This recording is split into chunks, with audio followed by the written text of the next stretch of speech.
watching Talking About Orcs.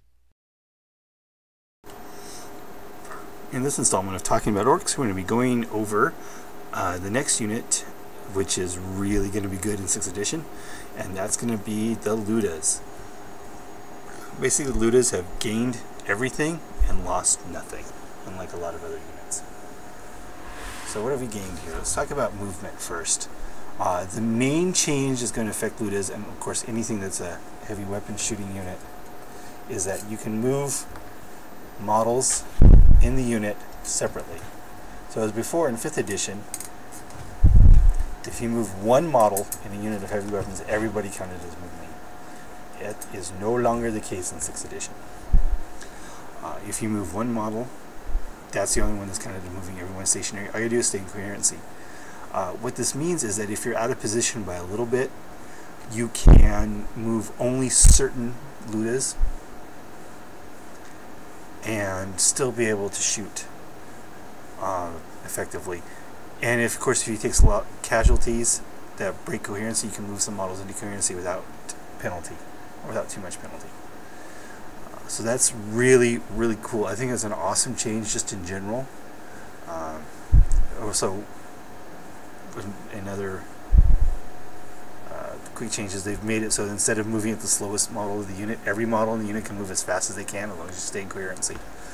So you can put a biker with infantry and the bike can move, you know, full speed as long as the other guys, as long as you maintain coherency. So that's kind of cool. But that's neither here nor there. So let's take so see if you got some Lootas that are a little bit out of position. You can move some of them, or if you want to get a better shot, you can sum up on a hill that were behind it if you just need those extra shots. It gives you a lot of flexibility, and that's really cool. I think that's a great rule change for 6th edition. So let's go shooting.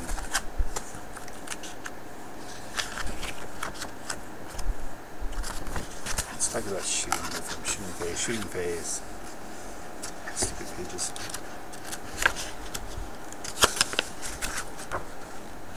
Which models can fire? Moving and shooting. Whether or not a move or not can make a big difference. Let's see.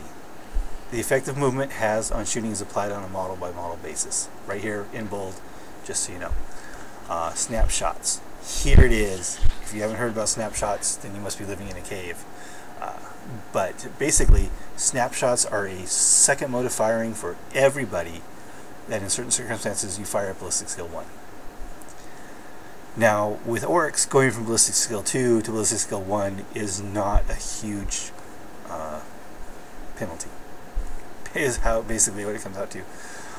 So snapshots really don't hurt your efficiency or effectiveness all that great. So snapshots, which means the most common occurrence of a snapshot is when a model with a heavy weapon, such as a heavy bolter or def gun, moves and shoots in the same turn. Which of course is what Lootas are going to be doing. So yeah, that's what really makes it. So you can move the entire unit, you can move some models, you can do whatever you need to do, you can march up and stay in the KFF and still be able to shoot. And I said the penalty for going to snapshots isn't a huge one for Orks compared to other armies. So let's go to assault phase. Here's the other part, because snapshotting is, there's lots of different ways you can snapshot. Move and shoot is when you use, one time we're going to be using Snapwatch, and Overwatch is going to be using, the other time we're going to be using Snapfires. And that is, anyone that's going to charge you, you'll get to shoot at ballistic skill 1. If you have a large unit of Lootas, you get these 3 shots, even at ballistic skill 1. 10, 20, 30, string 7 shots. You're going to do some damage. Basically what this means is no one's going to be shooting your or assaulting your Lootas. And doubly so more here in a little bit when I get into something else. So Overwatch with Snapfire, killing things that are coming into your Lootas, is just astonishing. Of course, Overwatch is good for everybody. Don't get me wrong there. Whether you're shooter boys or space marines or long fangs, Overwatch is good for everybody. but it's really especially good for people who are only BS2 to start with. Because, as I said, you're just not losing that much.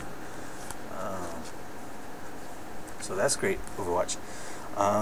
So those are the two biggest changes, is the Snapfire and the model-by-model basis for the movement penalties, when there is one. So that's just really awesome. Let's see, what else can we talk about that really affects Lootas? Flyers. Where are the flyers?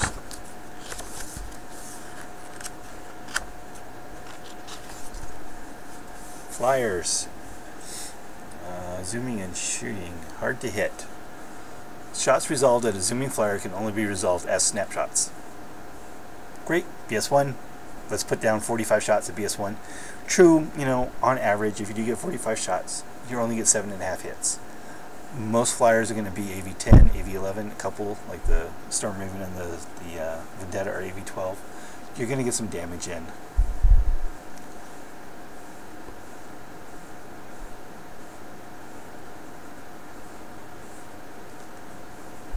So they're going to get a 4+ cover save. You're going to need anywhere from 4s to 5s to glance. And yeah, Lootas are probably going to be one of the most effective anti-aircraft units in the game for a while, until we start getting updated codexes with more Skyfire rules. Because basically, there's only a handful of units in the game that have Skyfire, one of which is the Hydra. But the Hydra doesn't have intercept, so that means it's only snapshotting on ground targets. So you're probably not going to see Hydra as much anymore until flyers take a lot bigger role in the game. So yeah, Lootas is going to be good for flyers.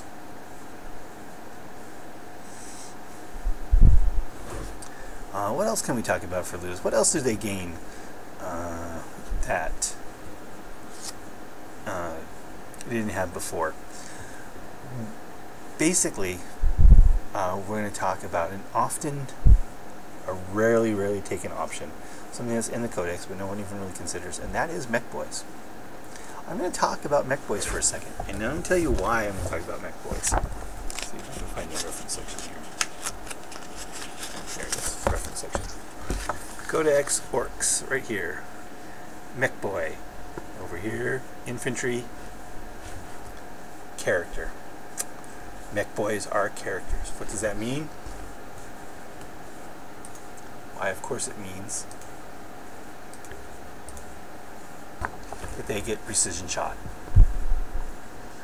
So what I'm saying is that Mech Boys are no longer an absolutely useless option in a unit of Lootas. I would consider taking some Mech Boys with custom Mega Blasters. Sure, they're not going to hit very often, but half the time they do hit, they're going to be precision shots, which means you get to ascend the moon. And that's Strength 8 AP2. And don't forget, AP2 also now has a +1 to the vehicle damage chart on pins, whereas before it did nothing. So AP2 is +1, AP1 is +2. So custom Mega Blasters are a lot better than they were in 5th edition. Because basically before the custom Mega Blaster, I never took one. I didn't think it was worth the points upgrade over a rocket. I'm sure you get an AP2 against Terminators, but you know, Terminators died of volume of fire anyway, so it doesn't really matter. Now with the bonus to vehicles, with changes to feel no pain, custom Mega Blasters may not be that bad of an idea. And the fact, as I said, because they're characters, they can precision shot. So if it's a good thing for taking out that flamer, taking out the power fist as it comes running at you, it's a viable option. And of course, they can snapfire, get precision shots on their snapfires too, if you need to shoot at something coming in at you.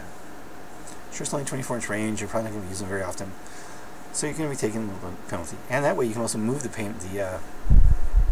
Mech Boys can also move and shoot without penalty, because of course they're assault weapons. So you can hide them behind something to help give you cover, and then move them out when you need to get those shots off. So I might actually play custom Mega Blaster Mech Boys in my Lootas squad. You know, you can take up to 3. I don't know if I'd go 3 or not, but you know, I'm definitely gonna give it a try. I think they might actually be useful now where they weren't before. And lastly, one thing to consider for your Lootas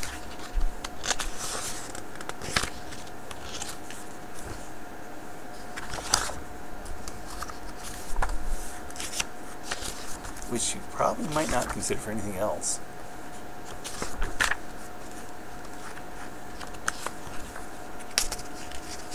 Yeah, I can't find it. Here it is. Aegis Defense Line. Aegis Defense Line is 50 points and will give you a 4 cover save. You put it in your deployment zone, especially if you got a lack of cover somewhere, and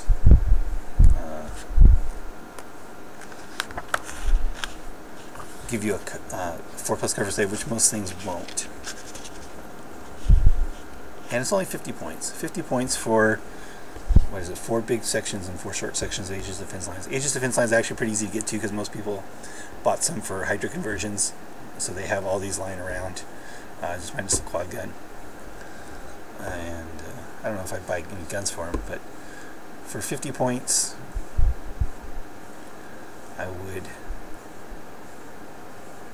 definitely consider this a viable option. And then, of course, you can just have a lot of fun converting these things up.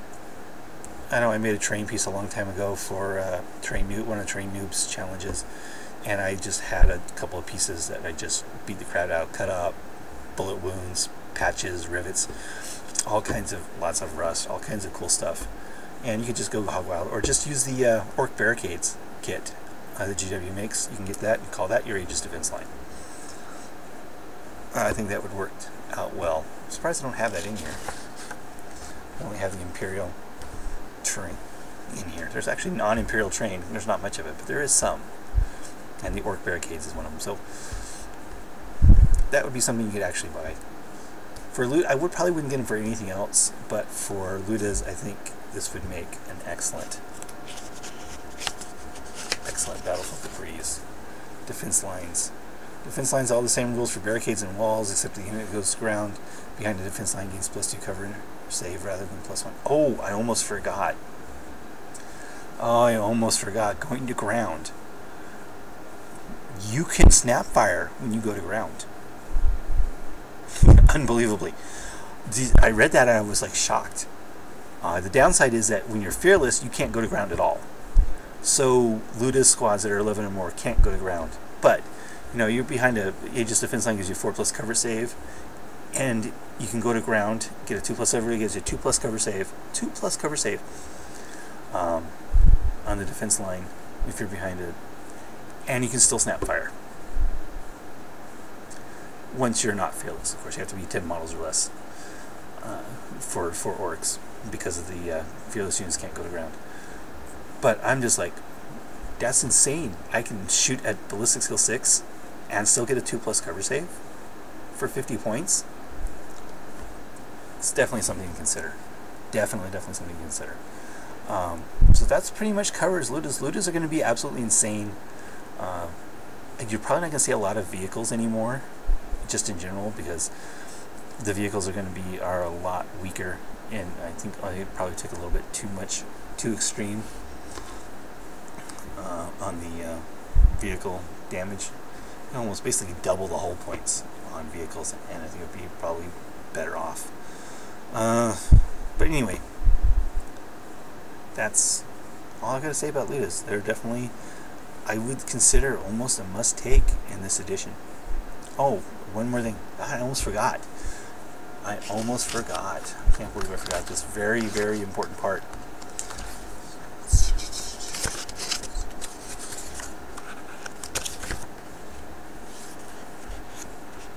I guess I should have planned this out a little better. I'm going to write down a list. Reserves. Here it is. There have always been, I don't know about you guys, but I always had problems with Wolf Scouts and Gene Stealers. Not anymore. Not anymore. If you have not seen this before, this is a huge change. And also a reason why you will never see Snickrod again. Unless stated otherwise, a unit cannot charge or use any abilities or special rules that must be used at the start of the turn, and the turn it arises from reserve. There's no charging off reserve, period. So non-shooty units aren't going to be outflanking. You're not going to see wolf scouts anymore. You're not going to see outflanking gene stealers. You might see outflanking warwalkers, but that's pretty much the only unit that's going to be outflanking that's going to be a threat to your Lootas. So this is another huge change that just makes Lootas even better, because they were the only static unit in an Orc army, and they're not really static anymore. They're safe from reserves. They can move and shoot. So all the downsides that Lootas had in the previous edition are gone. And of course morale. The morale changes really helps the Lootas even more, because now they can rally at 25% instead of having losing half and they're gone. Sure, it's only on a 7, but still, that's really freaking awesome for everything. So as I said, Lootas gained absolutely every advantage possible and didn't lose a darn thing, because they're not going to be assaulting anyway, so you're not going to really worry about the Furious Charge nerfs. But for shooting unit, I think it's probably one of the, like I said before, I think Lootas is going to be one of the premier shooting units in the game, at least at first, until some codexes get updated. So that's about it. I probably rambled all long enough, so talk to you guys later.